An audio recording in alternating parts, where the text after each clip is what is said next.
இந்த கொடிங்க பாருங்கள் எவ்வளோ செழிப்பாக வளர்ந்துருக்குன்னு பாருங்கள். ஃபுல்லுமே இந்த கொடிங்க தான். இங்கே பாருங்க, பார்த்தீங்கன்னா தெரியும் உங்களுக்கு. அந்த கம்பி ஃபுல்லுமே மேலே வரைக்கும்.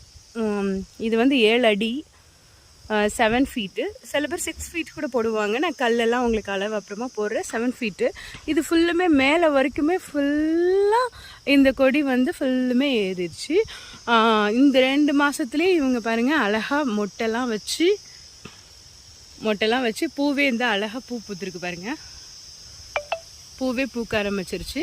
ஸோ நம்ம இது என்ன பண்ணலாம், இந்த மாதிரி ஃபென்சிங் வந்து நம்ம எப்படி கிளியர் பண்ணலாம் அப்படின்னு பார்த்தீங்க அப்படின்னா, கதிர் இருக்கிற அருவா வச்சு எடுத்துகிட்டு நம்ம யாராவது வேலைக்கு ஆள் வந்தாலும் இல்லை நம்மயே ஃப்ரீயாக இருக்க டயத்தில் வந்து சும்மா அப்படியே வந்து இந்த கதிர் இருக்கிற அருவா எடுத்துகிட்டு வந்து கீழே இந்த கொடியோட கீழே இருக்கும் பாருங்கள், எங்கே போகுது இந்த இங்கே பார்த்தீங்க அப்படின்னா உங்களுக்கு தெரியும்.